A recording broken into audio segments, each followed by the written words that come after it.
सर्वेभ्यो नमस्कारः।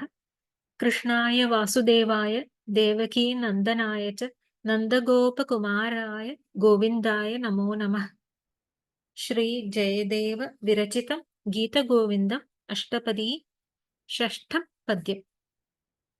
क्षत्रियरुधिरमये जगदपगतपापं स्नपयसि पयसि शमितभवतापं केशव धृतभृगुपतिरूप जय जगदीश हरे। अन्वयः। हे केशव, हे धृत भृगुपति रूप, क्षत्रिय रुधिरमये पयसि अपगत पापं शमित भवतापं जगत् स्नपयसि। हे जगदीश हरे त्वं जय। अथ परशुरामावतारः। हे केशव, हे धृत भृगुपति रूप, भृगुपतेः परशुरामस्य रूपं, भृगुपति रूपं, धृतं भृगुपति रूपं येन तादृश। धृत परशुराम विग्रह, भृगुपति रूपधारिन्। हे भार्गव राम, त्वं जगत् स्नपयसि, जगत् प्राणिजातं संसारं प्रक्षालयसि, स्नानं कारयसि। कुत्र स्नपयसि? पयसि जले पानीये, समन्तपञ्चके तीर्थजले। पयस् सकारान्त शब्दः, नपुंसके सप्तमी विभक्तौ एकवचने। पयसि पयसोः पयस्सु इति। किं भूते पयसि स्नपयसि?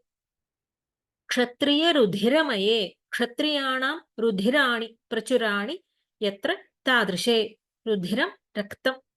क्षत्र क्षतज विकारे, क्षत्र शोणितरूपे त्वं क्षत्र रक्तमये सलिले जगत् स्नपयसि। क्षत्रियाणां रुधिरं तदेव स्वरूपं यस्य तत्तथा तस्मिन् पयसि। कथं?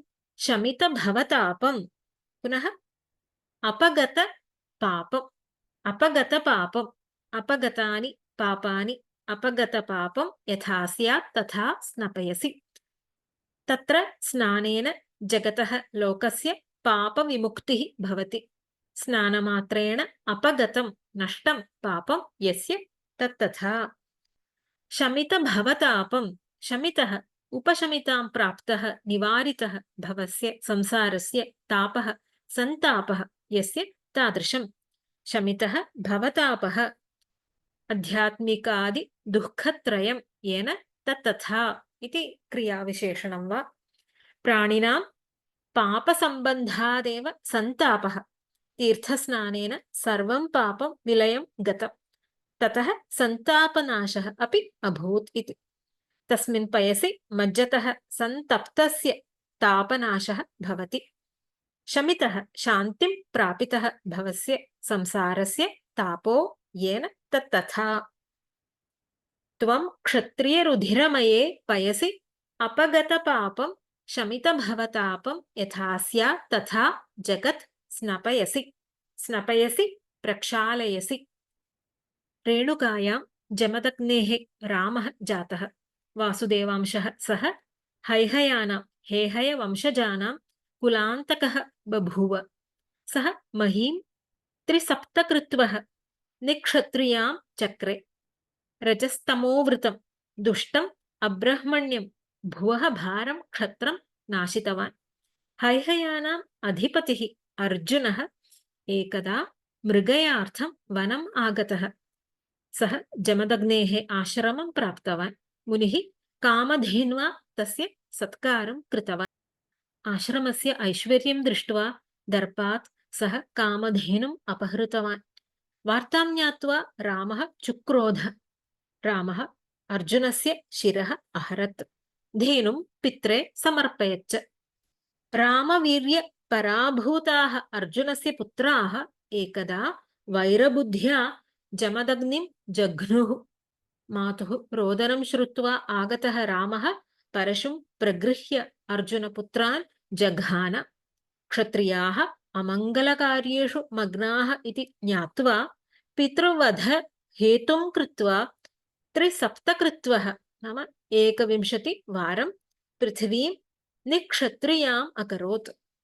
शस्त्रभृतां वरः परशुरामः तेषां नृपाणां रुधिरौघेण समन्तपञ्चकक्षेत्रे महाह्रदान् चक्रे तत्र तेन पितॄणां तर्पणमकारि इत्थं तत् पुण्यतीर्थं जातमिति पुराणप्रसिद्धिः तत्र स्नानदानादिकपुण्यकर्माणि पापपरिहारार्थं कुर्वन्ति हे धृत भृगुपतिरूप त्वं क्षत्रियरुधिरमये जले अपगतपापं शमितभवतापं जगत् प्रक्षालयसि हे जगदीश हे हरे त्वं जय क्षत्रियरुधिरमये जगदपगतपापं स्नपयसि पयसि शमितभवतापं केशव धृतभृगुपतिरूप जय जगदीश हरे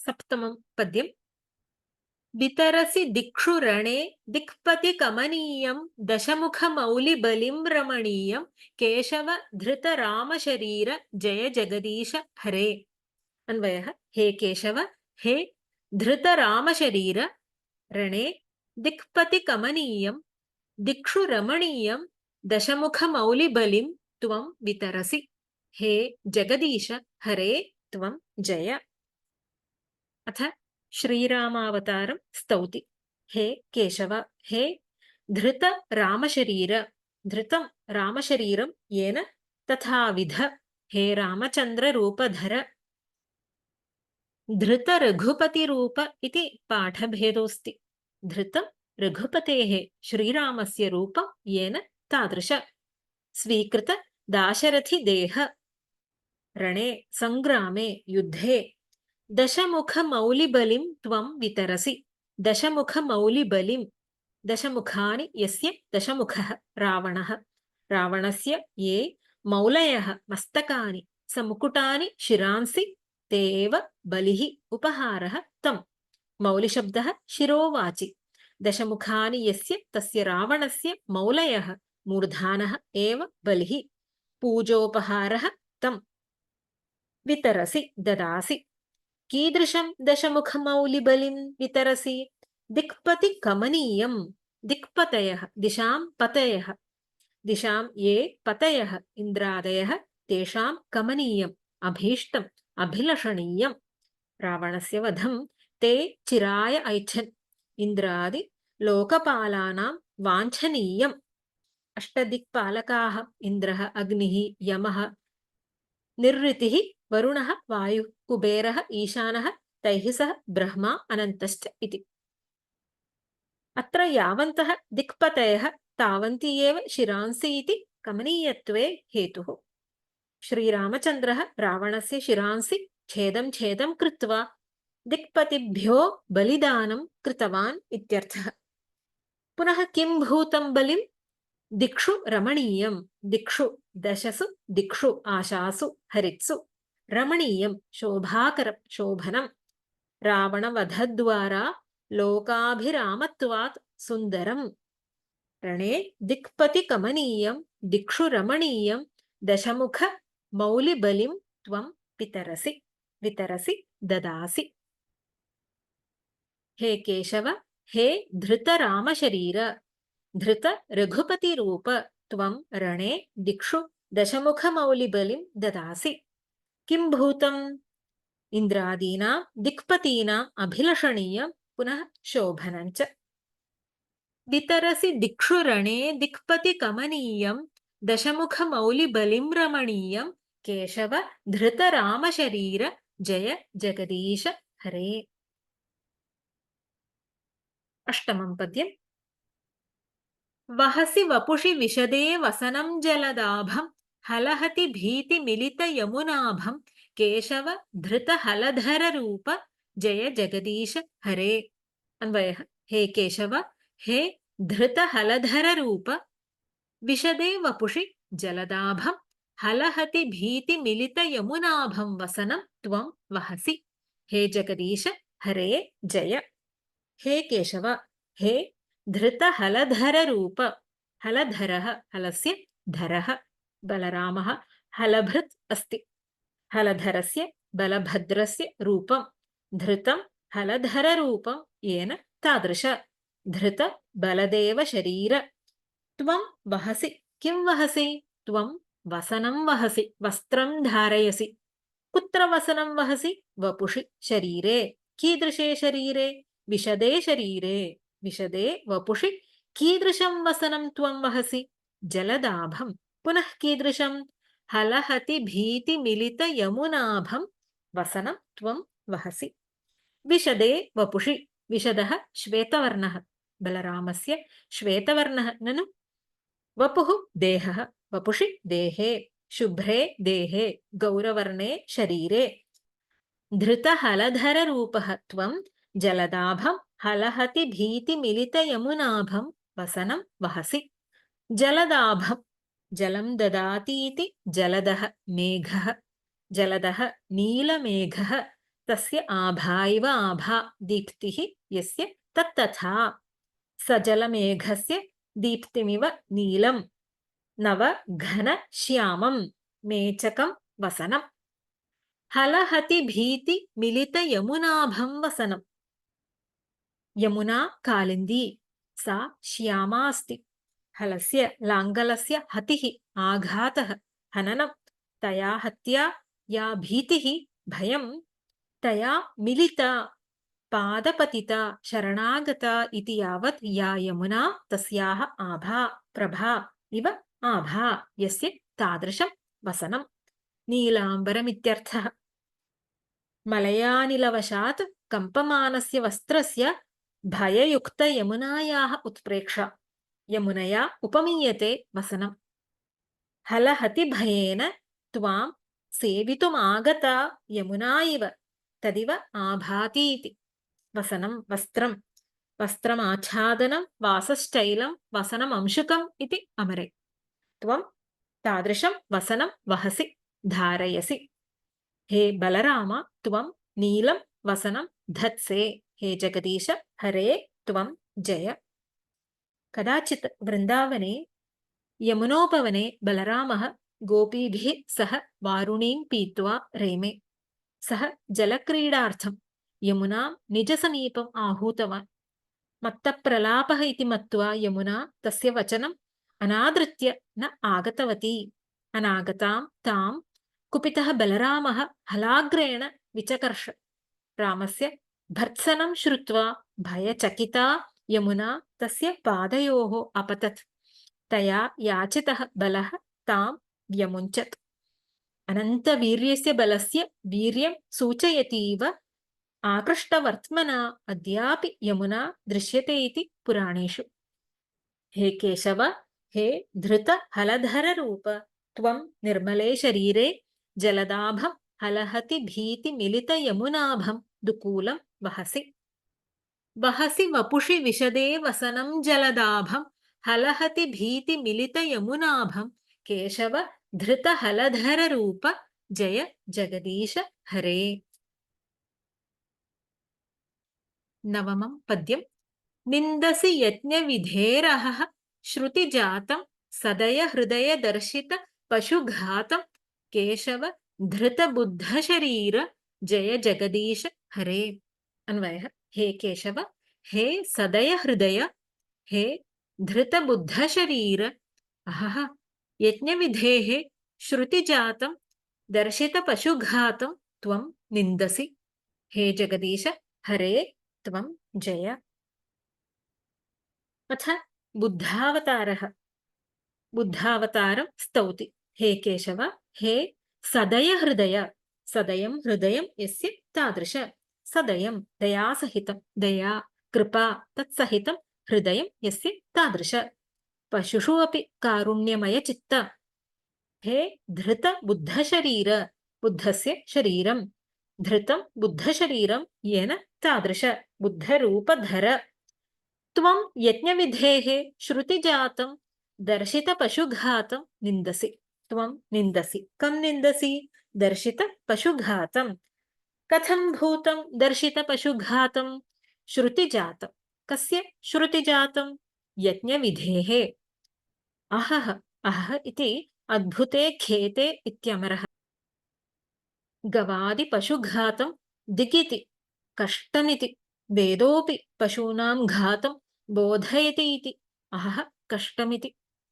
त्वं यज्ञविधेः यज्ञानां विधिः विधानं तस्य यज्ञविधानबोधकस्य श्रुतिजातं वेदसमूहं श्रुतिजातं श्रुतीनां जातं वेदानां समूहं क्रतुविधानसम्बन्धि वेदवाक्यसमूहं पुरा केषुचित् यज्ञेषु पशुहननम् आचरति स्म पशुना रुद्रं यजते इत्यादिकं श्रुतिसमूहं न तु सर्वं श्रुतिवाक्यं दर्शितपशुघातं घातः मारणं पशुघातः पशूनां घातः हननं दर्शितः विहितः दर्शितपशुघातं दर्शितः पशुघातः यस्मिन् तत् उपदिष्ट गवाश्वादि मारणं त्वं निन्दसि धिक्करोषि हे जगदीश हरे जय त्वं यज्ञविधेः श्रुतिजातं दर्शितपशुघातं निन्दसि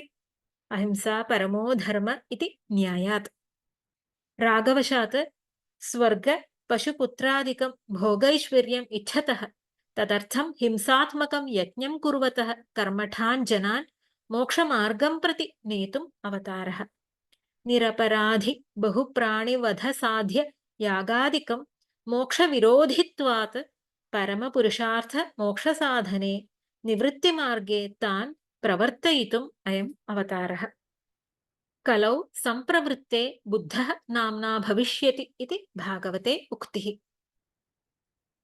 निन्दसि यज्ञविधेरहः श्रुतिजातं सदयहृदयदर्शितपशुघातं केशव धृतबुद्धशरीर जय जगदीश हरे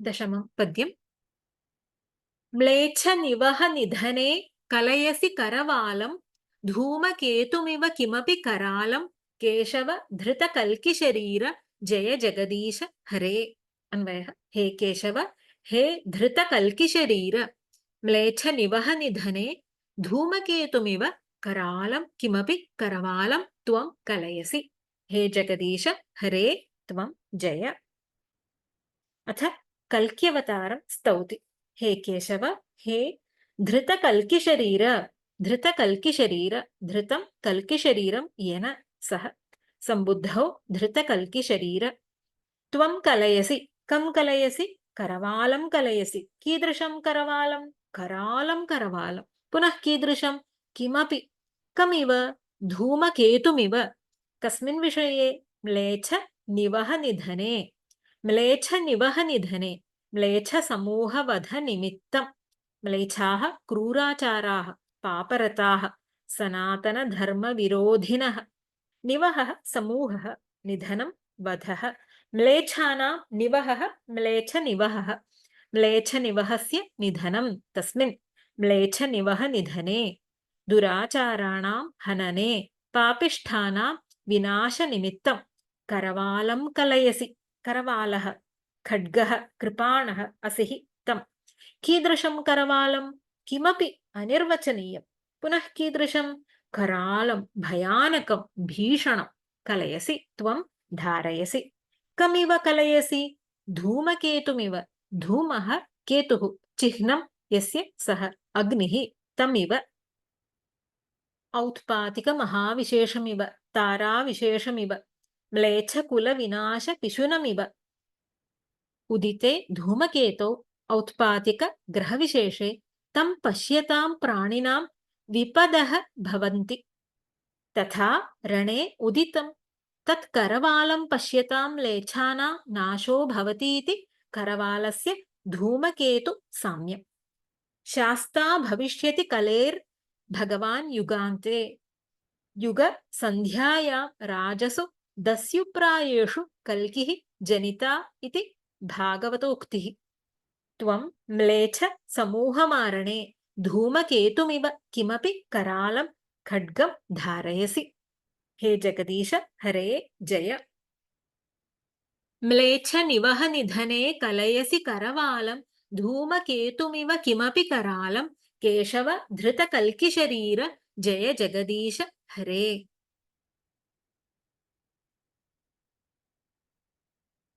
एकादशं पद्यम् श्रीजयदेव कवेरिदमुदितमुदारं शृणु सुखदं शुभदं भवसारं केशव धृत दशविधरूप जय जगदीश हरे।